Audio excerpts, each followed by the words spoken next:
The wrap for the Grand Stars I've been working on has arrived. In this video I'm going to show you how I install them. First thing to do is make sure the shell's clean. There's no debris on the outside because that will show up when you wrap it. On the seam they have like a machined recess here, so that the wrap will sit against this face, and when it overlaps itself there's no step. So you want to make sure this is clean and all the old adhesives is removed as best as it can be. The wrap itself is from a company called drumbuilder.co.uk. They're really good guys, it's a good product. I'd definitely recommend them. So what I do, I'll lay the wrap out to start with.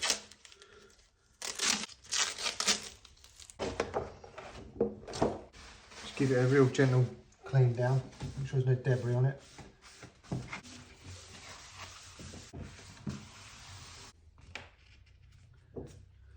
And then I want to check it for squareness. So I've got a datum edge along the bottom. I want to check the cut here. And looking at that, it's pretty square, which is good. So we can run that face up against the seam. Now we've got to cut the wrap down in two axes here. We've got to cut the depth down and we've got to cut it down for the diameter. So what I do is, I know this edge is square, so I'll find the machined seam, which is here, and just set that in there temporarily and pull the wrap sort of tight, and I can see where I've got to make my cut for the diameter. Let's get a pen. We can then mark our overlap. You've got to be a bit careful because of the lug holes. You never want it to overlap over the lug holes. So generally I'd go at the seams here, I don't know if you can see it on the camera, but I'll come back about 25mm. So mark there. And then we've got our cut line. So on my datum edge, I'm just going to mark that it's the bottom of the drum. And then this edge that I know is square, I'm going to put as the seam. And now I want to cut it down to suit the diameter. I've got to find my mark. And it's right here. So what I do is my square, got to mark it.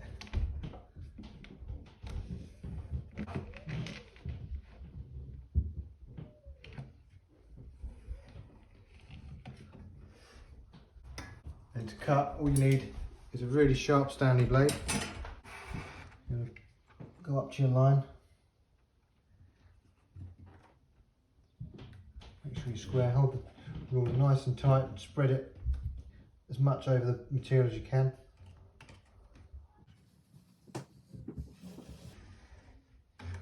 Firm cut.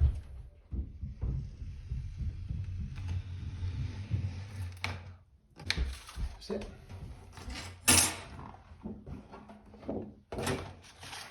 You'll be left with a nice, straight, smooth cut. Next we need to put some double-sided tape along the seam.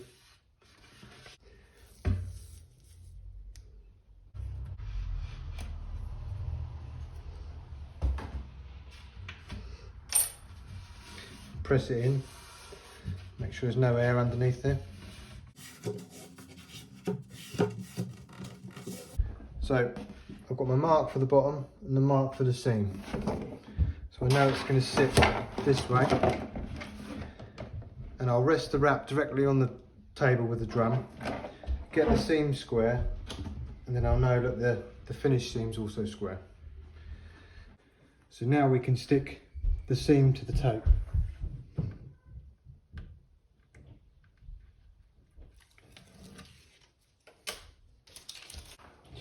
Make sure it's sat square, flat on the table.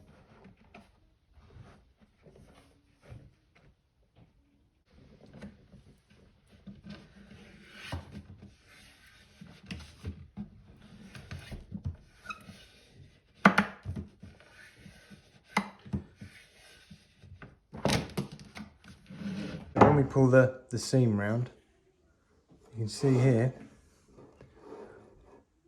it's quite square.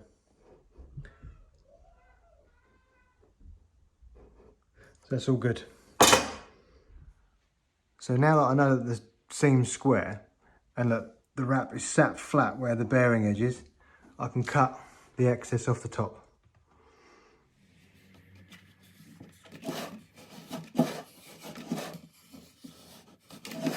I'll then go around again and make sure that the wrap is sat slightly lower than the bearing edge. Then when I turn it round to score where I'm going to do the final cut, it will it won't rub against the bench.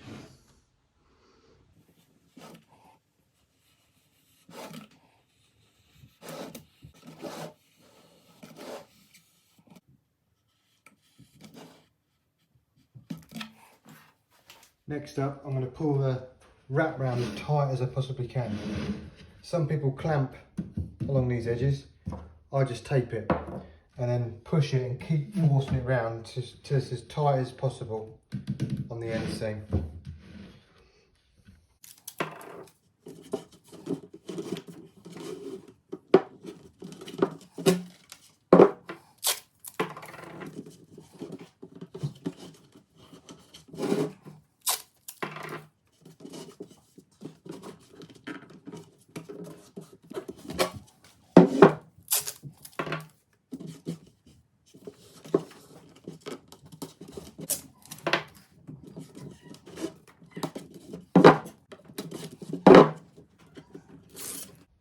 So that's been pulled round tight now, and now I'll take this opportunity to double check the seam, make sure I'm happy with it. I'm happy it's square, and then we can look at putting the adhesive tape on and sealing it off. This wrap always comes with a protective film on it, so before I put the tape on here, always make sure you peel that off first. I like to put the adhesive on this face so I can get it as close to this edge as possible.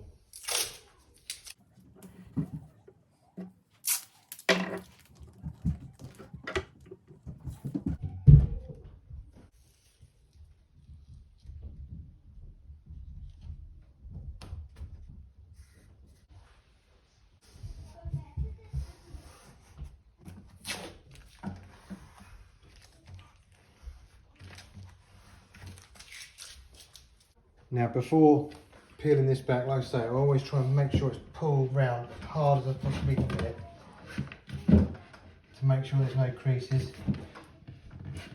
And you can see there it's forcing it round and the tape will hold it.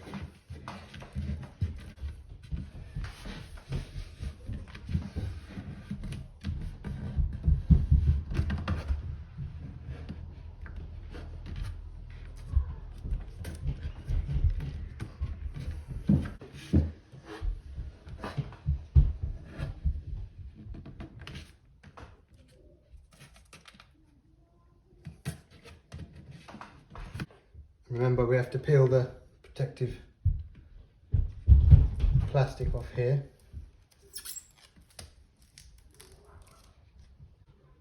Now we can remove the plastic and then seal it up.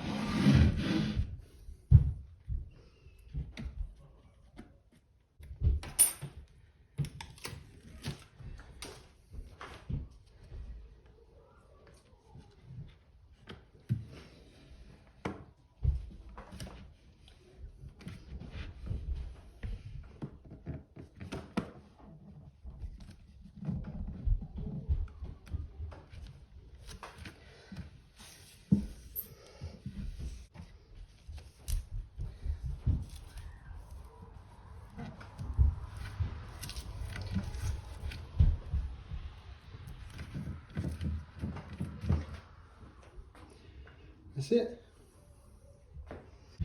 Now the shell's all tight, there's no loose wrap on there. So now we'll do the final cuts on the end. To get a nice uniform cut along the bearing edges, I rig up this little jig here. So it's a Stanley blade spaced up at the right gap. with a tiny bit of the blade sticking out to stop any flex. And you can simply run the shell along it and it'll cut through the wrap nice and evenly.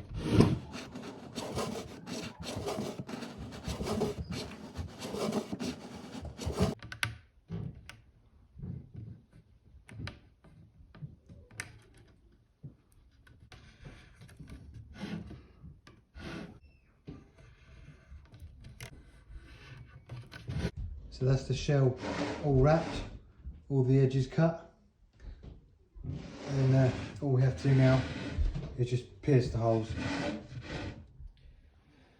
So to punch the holes, what I do is I mark them from the inside. I loosely push it, put my finger over it, and you can feel where the mark's going to be. Then put some pressure against it, and you'll get a mark on the wrap of where the hole's going to be. Like that. And all I do is get an awl and just push it in, punch it through there, then you've got your hole. And I use a flat-headed screwdriver which is similar diameter, and just turn it and put a bit of pressure on and force it inwards, and that cuts all the excess off. Then you've got a nicely punched hole.